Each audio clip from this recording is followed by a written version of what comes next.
नमस्कार दोस्तों कनाडा में जो भारतीय काउंसलेट है उसके ऊपर एक बड़ा खतरा मंडरा रहा है, क्योंकि यहाँ पर आपने कई बार सुना होगा जो सिख फॉर जस्टिस है एसएफजे, इन्होंने यहाँ पर धमकी दी है कि 18 तारीख को 12 घंटे के लिए ये लोग सीज करने वाले हैं और स्पेसिफिकली ये लोग जो इंडियन एनवॉय हैं उनको टारगेट करने वाले हैं। आप देख सकते हो ये खबर, Khalistani outfit announces siege on Indian consulate in Vancouver. इसको थोड़ा सा हम डिटेल में जानेंगे कि एग्जैक्टली ये पूरा मामला है क्या, मतलब इसमें खालिस्तानी क्या करने वाले हैं, क्यों करने वाले हैं और क्यों ये पूरा एक इंटरनेशनल मुद्दा बन जाता है। क्योंकि यहाँ पर अगर आप कन्वेंशन के हिसाब से आप देखोगे, चाहे एम्बेसी हो, काउंसलेट हो, उसकी सुरक्षा की जिम्मेदारी उस देश की होती है। तो चलिए शुरुआत करते हैं, लेकिन उससे पहले आप सबको बता दूं, आप में से जो भी लोग यूपीएससी की तैयारी कर रहे हैं, स्पेशली 2026 वाले बैच पर यहाँ पर एक्स्ट्रा डिस्काउंट आपको दिया जा रहा है। अगर आप इसको ज्वाइन करना चाहते हैं, लिंक कमेंट सेक्शन में यूज करिएगा कोड अंकित लाइव मैक्सिमम डिस्काउंट के लिए, या फिर ये फोन नंबर दिया, आप इस पर कॉल कर सकते हैं। मेरी जो टीम है वो आपको अच्छे से गाइड कर देगी। चलिए शुरुआत करते हैं। सबसे पहले देखते हैं कि एग्जैक्टली अभी हुआ क्या है।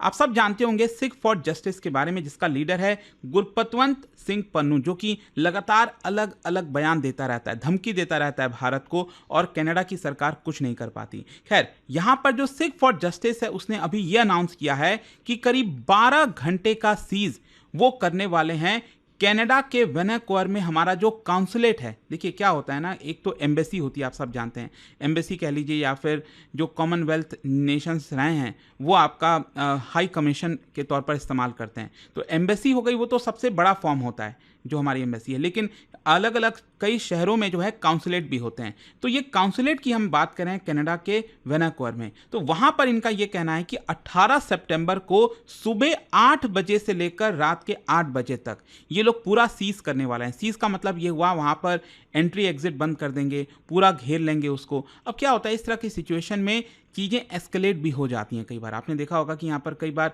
इस तरह से अगर घेराव करने की कोशिश की जाए तो क्या पता ये लोग इंडियन एम्बेसी के अंदर एंटर करने की कोशिश करें, तोड़फोड़ करने की कोशिश करें, तो काफ़ी कुछ हो सकता है। इनफैक्ट ये जो सिख फॉर जस्टिस है, इन्होंने जो अनाउंसमेंट किया है उसके अंदर जो पोस्टर रिलीज किए हैं उसमें स्पेसिफिकली भारत के जो हाई कमिश्नर हैं कनाडा में, दिनेश पटनायक, उनको भी साफ साफ यहां पर धमकी दी है। तो सिख फॉर जस्टिस का मैसेज ये है, बेसिकली उनका ये कहना है कि जो इंडियन काउंसलेट्स हैं कनाडा के अंदर वो स्पाई हब की तरह काम कर रहे हैं। मतलब कि जो प्रो खालिस्तान एक्टिविस्ट हैं उनके ऊपर नज़र रखना, उनको इंटिमिडेट करना, ये सारे आरोप सिख फॉर जस्टिस के द्वारा लगाया जा रहा है। और इसीलिए यहाँ पर इन्होंने ये भी कहा है कि जो इंडो कैनेडियंस हैं और जो इंडियन नेशनल्स हैं वो उस दिन काउंसलेट में ना जाएं।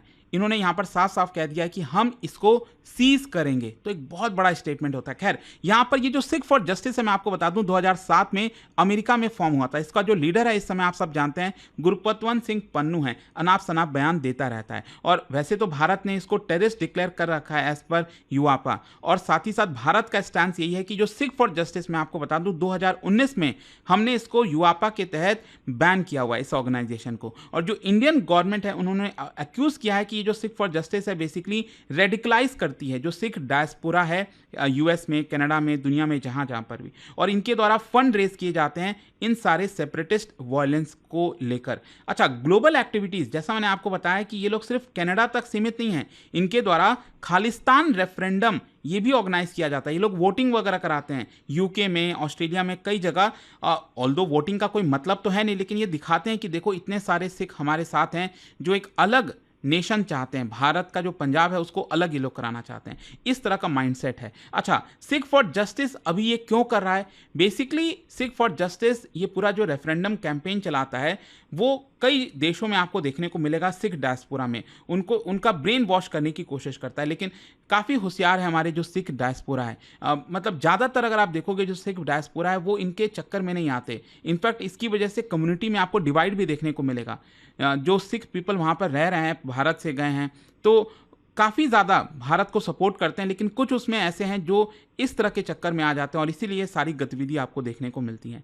तो सिख फॉर जस्टिस ने भारत सरकार पर आरोप लगाया है कि जो खालिस्तानी एक्टिविस्ट हैं हम उनको मरवा रहे हैं। स्पेशली ये पूरा मामला आप सब जानते होंगे काफ़ी ज़्यादा भड़क गया था 2023 जून में, जब ब्रिटिश कोलंबिया में कनाडा के अंदर हरदीप सिंह निजार उसको मार दिया गया था खुलेआम। तो इनके द्वारा आरोप लगाया गया कि ये सब कुछ भारत के द्वारा कराया गया है, एंड इसी की वजह से आप देखिए तब से लेकर भारत और कनाडा के जो टेंशन हैं वो और ज़्यादा खराब हो गए थे। वैसे ही काफ़ी टेंशन चल रहा था, लेकिन उस समय आपको याद होगा जस्टिन ट्रूडो प्राइम मिनिस्टर थे और उन्होंने तो डायरेक्टली ये कह दिया, सबके सामने ऑफिशियली कह दिया कि इसमें इंडियन इन्वॉल्वमेंट लग रहा है। तो भारत ने तो इसको एकदम स्ट्रांगली रिजेक्ट कर दिया था कि ये बेबुनियाद आरोप हैं, और साथ ही साथ डिप्लोमेटिक फॉलोआउट भी हुआ। आपको याद होगा कनाडा ने भारतीय जो डिप्लोमेट्स हैं उसको एक्सपेल किया। इसके रिटालिएशन में भारत ने भी जो वीज़ा सर्विसेज हैं कैनेडियंस के लिए उसको टेम्पररी सस्पेंड कर दिया। हमने भी जो कैनेडियन डिप्लोमेट्स हैं उसको सस्पेंड किया। इस तरह की दोनों तरफ से चीज़ें देखने को मिल रही थी। लेकिन ब्रॉडर इशू यही है कि देखो भारत जो है बार बार यही कहता आया है कि कनाडा खालिस्तानी जो टेररिस्ट हैं, जो एक्सट्रीमिस्ट हैं, उनको हार्बर करता है, अपने देश में जगह देता है। फ्रीडम ऑफ एक्सप्रेशन के नाम पर ये लोग भारत को तोड़ने की बात करते हैं, जो कि अलाउड नहीं होना चाहिए किसी भी देश के अंदर। और कनाडा में अगर आप देखोगे सिख डायस्पोरा का संख्या है लगभग 7,70,000, मतलब पूरे कनाडा की पॉपुलेशन का 2% आपको सिख डायस्पोरा देखने को मिलेगी। मतलब डोमेस्टिक पॉलिटिकल सेंसिटिविटीज आपको देखने को मिलती हैं इसके अंदर। अच्छा, इसका लीगल और सिक्योरिटी कंसर्न क्या है? मतलब कि यहाँ पर ये जो सीज की बात कही गई है, इसका सिक्योरिटी कंसर्न अगर हम कनाडा के पर्सपेक्टिव से बात करें तो देखो कनाडा को कभी भी ये अलाउ नहीं करना चाहिए। मतलब आप सब जानते होंगे 1961 का Vienna convention on diplomatic relations है, जो साफ साफ कहता है कि होस्ट जो नेशन है उनको प्रोटेक्ट करना है डिप्लोमेटिक मिशंस। मतलब भारत का जो हाई कमीशन है, भारत का जो काउंसलेट है कनाडा के अंदर, उसको प्रोटेक्ट करने की जिम्मेदारी साफ साफ कनाडा के ऊपर है।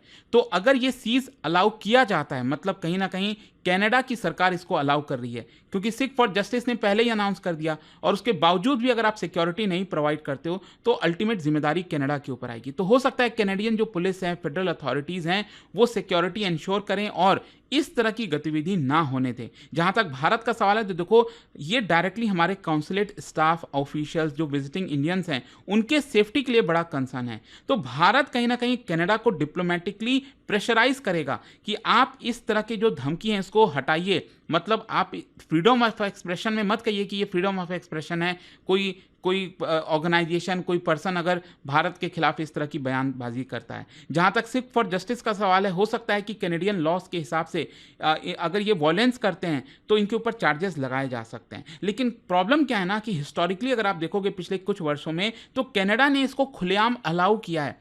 इनफैक्ट आपको याद होगा इंदिरा गांधी जी का जो पूरा तस्वीर है उसको ये लोग जलाने लग गए, मोदी जी की तस्वीर जलाने लग गए। इस तरह की कई सारी चीज़ें आपको देखने को मिलेंगी। तो ये फ्रीडम ऑफ एक्सप्रेशन नहीं हो सकता। फ्रीडम ऑफ एक्सप्रेशन और कहीं ना कहीं वॉयलेंस में एक थिन लाइन होती है, वो आपको समझना पड़ेगा।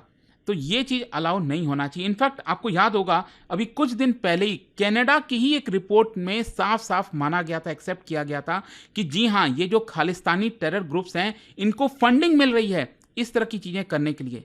तो अगर इस रिपोर्ट के बावजूद भी कनाडा ये अलाउ करता है तो मे बी भारत और कनाडा के रिलेशंस में काफ़ी इश्यूज आ सकते हैं। खैर, इसका ओवरऑल इंप्लीकेशन क्या है? सबसे पहला है डिप्लोमेटिक रिलेशन। मतलब ये जो डेवलपमेंट है ये डिसाइड करेगा कि भारत और कनाडा के टाइज यहाँ से किस दिशा में जाएंगे। अभी नए प्राइम मिनिस्टर हैं कनाडा के, वो हो सकता है कि शायद बैलेंस करने की कोशिश करें। भारत इस इशू को इंटरनेशनली रेस करेगा कि कैसे कनाडा जो है एक्सट्रीमिस्ट आउटफिट को कंट्रोल नहीं कर पा रहा है, उनको अलाउ कर रहा है। इसके अलावा सिख डायस्पोरा में भी डिवाइड हो सकता है। जो कम्युनिटी है सिख डायस्पोरा की, जैसा मैंने आपको बताया, ज़्यादातर नहीं चाहते इस तरह की चीज़ें हों, बदनामी होती है, इसकी वजह से आक्रोश आता है। तो कहीं ना कहीं यहाँ पर जो सिख डायस्पोरा है कनाडा में, वो उनमें आपको काफ़ी बड़ा डिवाइड देखने को मिल सकता है। इसके अलावा ऑब्वियस सी बात है सिक्योरिटी कंसर्न है हमारे इंडियन डिप्लोमेट्स के लिए। मतलब इस तरह की जो थ्रेट्स हैं वो कहीं ना कहीं हमारे हाई कमिश्नर के लिए एक बड़ा थ्रेट बन सकते हैं, सिक्योरिटी का कंसर्न हो सकता है। तो इसकी वजह से कहीं यहाँ पर भारत जो है कोशिश यही करेगा कि जो सिक्योरिटी कोऑर्डिनेशन है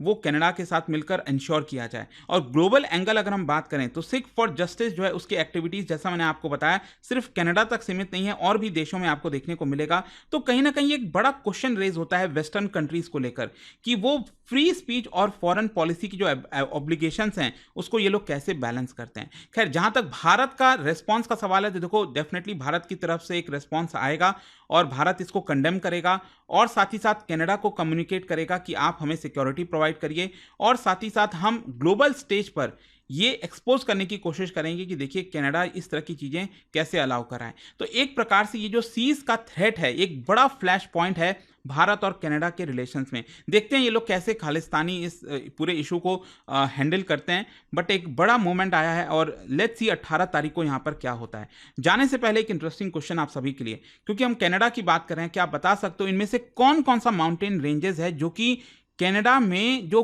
कॉर्डेलियरा सिस्टम है, वेस्टर्न कॉर्डिलेरा सिस्टम, उसको फॉर्म करता है। इनमें से कौन कौन से माउंटेन? इसका राइट आंसर आप सब जानते हैं, मेरे इंस्टाग्राम पर तो मिलेगा ही, वहां पर अगर आप नहीं हो कोई बात नहीं, टेलीग्राम से ले सकते हैं इसका सही उत्तर। और दोस्तों जैसा मैंने आपको बताया, अगर आप यूपीएससी की तैयारी करें, कोई भी बैच चाहते हैं, स्पेशली 20 सितंबर तक यहाँ पर और एक्स्ट्रा डिस्काउंट आपको, क्योंकि 2026 का जो लास्ट बैच दोस्तों स्टार्ट हो रहा है इसमें, और इसकी वजह से आप एक्स्ट्रा डिस्काउंट के साथ इनको ले सकते हैं by using this code Ankit live. Maximum discount आपको मिलेगा। कोई प्रॉब्लम है, दिक्कत है, ये फोन नंबर दिया, आप इस पे कॉल करिए, मेरी जो टीम है वो आपको अच्छे से गाइड करेगी। दोस्तों स्टडी आईक्यू लेकर आया है mission success sale, last chance to secure your UPSC 2026 seat. आपके आईएएस आईपीएस ड्रीम के लिए अब सिर्फ एक डिसीजन चाहिए और वो है राइट टाइम पे ज्वाइन करना। मिशन सक्सेस सेल के अंदर आपको 18 महीने की वैलिडिटी मिलेगी with gold plan at 7499, platinum plan at 13999 and diamond plan at 16999। और अगर आप 2027-2028 के बैच के ज्वाइन करना चाहते हो तो आपको मिलेगा स्टडी आईक्यू का ऑप्शनल कोर्स सिर्फ 9999 में। तो दोस्तों इसको ज्वाइन करने के लिए स्टडी आईक्यू ऐप या वेबसाइट खोलो, सर्च करो P2I फाउंडेशन प्रतिज्ञा बैच एंड यूज करिए code Ankit live ANKITLIVE for maximum discount. और अभी भी अगर आपको कोई डाउट हो तो इस नंबर पे कॉल करिए ताकि मेरी पर्सनल टीम आपको अच्छे से गाइड करे। नंबर है 092400239293। स्मार्ट एस्पिरेंट्स हमेशा टाइमिंग पे फोकस करते हैं। आज का डिसीजन कल के आईएएस आईपीएस की पहली स्टेप है। Mission success sale, don't wait, join now. Offer is valid till 20th September। Study IQ IAS, आपका सिलेक्शन हमारा मिशन।